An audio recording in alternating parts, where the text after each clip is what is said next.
What is going on, my people? Welcome back and Happy New Year. I'm your boy Naseem the Dream. I hope everybody had a great holiday. If you're new to the channel, go ahead and hit the subscribe button and hit the bell as well to always keep notified on my newest content. For my first video of 2022, I wanted to introduce another new segment, a segment I like to call the OG list. This is a segment where I review an album from the past that I look highly upon and what I see as one of the most influential albums of its era for its reasons to its genre, pretty much a prestigious and pristine album at its time. I don't give any scores for any albums that I review in the OG list due to being they're an OG.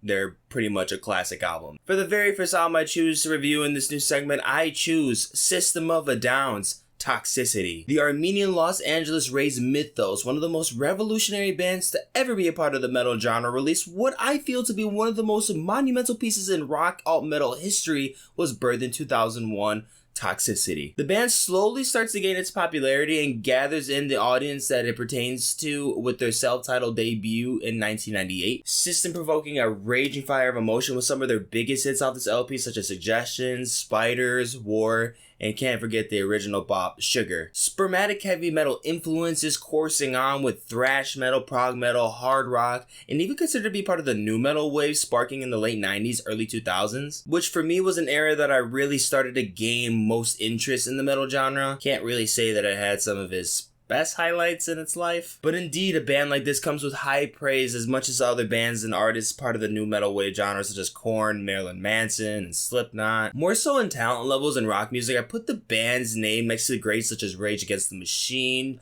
Tool, Deftones, especially with the thematics of the songwriting. Goes pretty much in parallel with the rest of these guys. I would say Slipknot too. Then comes the release of this record September 4th of 2001, 1 week before the tragic 9/11 terrorist attacks in New York. Despite the devastation filling America around these times and also acknowledge the effects of the tragedy happening on this record, the results remain the same for Toxicity becoming one of the best records to ever come to metal. But even considering the timing of this record, the release due to what followed with the issues in government and society after the attacks, I don't think there could have been an even more relevant time for this to be released. What really makes the band stand out are the members themselves, such as John Delamayan on drums, Shavo Odajian on bass, Darren Malakian on lead guitar, and one of the most unique and bold vocalists in all metal, Serj Tankian. Let it be known that Toxicity became System's very first platinum album, also being sold at 12 million copies and over 40 million with all across their discography. The bizarre, humorous song ideas coming together on these songs just create a preposterous persona to its image that molded their audience and ultimately impacted the metal genre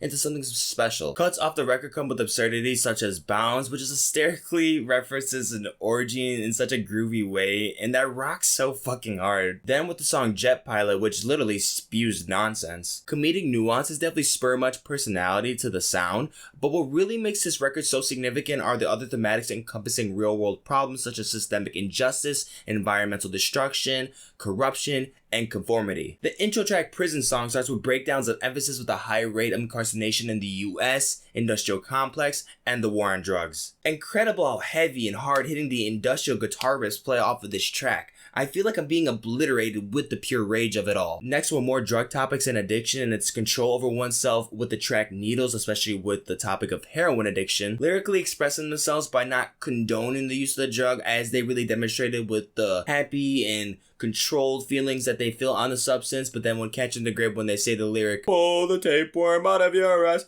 Dear Dance also paints a pretty enraging picture of police brutality commencing to a crowd of peaceful protesters. What makes it so rageful is the band painting the picture of these pussy police officers pushing children with automatic weapons. X is a song that graces over the Armenian genocide of 1950 as well as immigration and overpopulation. This is a topic that the band has really been dedicated to when it comes to educating their listeners about, as it carries so much significance to their lives as well as it should to society. To put in a summary so far of those tracks that I really mentioned, this is the beginning of the LP that is just a course of relentless chaos and metal aesthetics. The guitar playing in combination with the bass playing pack of a hell of a heavy punch. The drums uphold a wonderful adrenaline pumping drive with some of their Armenian rubes rubbing off of the instrumentals and the vocal melodies. Serj's screams are filling with anguish and gruesome to the core, and fall in such of a beautiful contrast between his and Darren's duets. Then comes Notions with science-related ideas going off the song Science that dives into the details and their thoughts of why they believe that science has failed society. The point of the track stating that religion, giving the blind faith over concrete fact,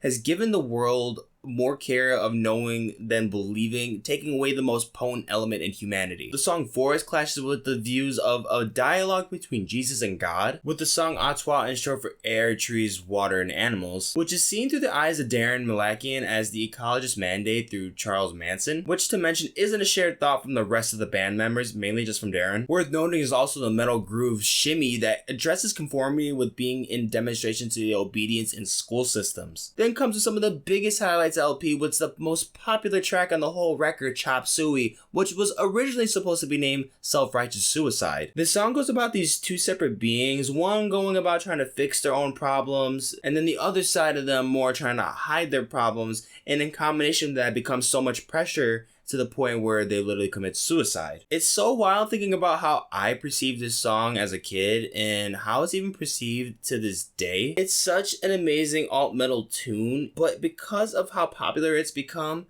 the themes off of the record kind of vanish, which is kind of upsetting to me. This is a really significant and really important notion, probably one of the most important ones off the entire LP. And of course, we can't forget the glorious self-titled track Toxicity with some of the most precious melodic structures on the entire record. Ideas go more about with faith and especially with ADHD. Placement of a track like this at this moment in the record really couldn't be any better of leading into an outro, and then still keeps on the excitement with the song following Psycho. Then the roaring, polkatudinous beauty that Ariel comes second to last on the record, which is about being a part of something greater and recognizing that you are only a tiny part of that greater thing, that greater truth. Holding on to dear life as they see death now as not an entrance to new life, but a true ending. The song easily has some of the best power chords and sound inclusions on the entire LP, goes all out melodically with the vocal performances as well. Then the record exits to the track Arto, that is just such a beautiful Arabic inspired instrumental that on some CDs is actually part of the song Aerials, intended as a hidden track more so. Off of most sales and streams though, Arto has been separated from Aerials. There's something about this record that I connected with so deeply when I was a child. I think it has more something to do with my cultural roots with this. I'm not Armenian, but I am Palestinian. Mixtures when it comes to those similar Middle Eastern sounds in music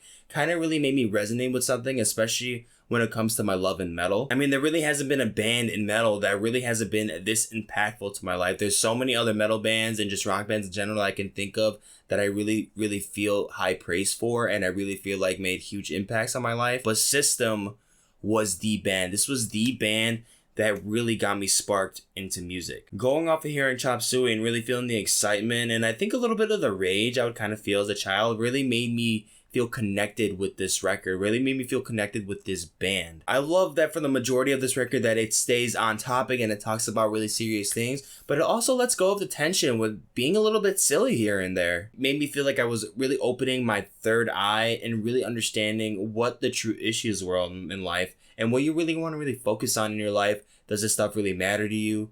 Should it matter to you? And to me, it did. To me, this all should have mattered. The systemic racism, the injustice, the police brutality, the destruction when it comes to our environment, and really open my mind to asking questions like, why do we need to put everybody in jail for drugs? Like, why are we paying for all these people? And why are we the number one country with the most imprisoned people? Why do we have so many cases with false imprisonment? I think the most beautiful thing that this record and this band really influenced me to do is to get involved and to be part of the change, really make me feel like my voice really can be heard. That's easily the biggest impact that the album's really given me. That's the biggest takeaway I can really give off from the album. And sonically, this album just ages into something more delightful, more pure. This is a record that I consider to be one of the OGs. Before I end off this review, I want to let you guys know that I'm going to be linking a video in the description below that leads to an interview with System of a Down talking about the Out For Artsakh campaign, which is a video that details more of the horrific crimes that go off in our media and to their people. This is something that I really feel like everyone should be educated on, and not only this thing, but all the horrible crimes and horrible things that go on in the world. One of the biggest things that the band has really taught me, just because you really feel like you really can't do much, doesn't mean you can't do anything at all. Like I said, guys, for the link for that video, I'm going to have it right down in the description below. Thank you guys so much for watching the video. If you enjoyed, go ahead and hit the like and share button, and also subscribe to the channel if you're not already. Down in the description, you'll find links to more related videos and also the links to my social media accounts to keep up with me on the daily. I'm going to catch you in the next one. Deuces.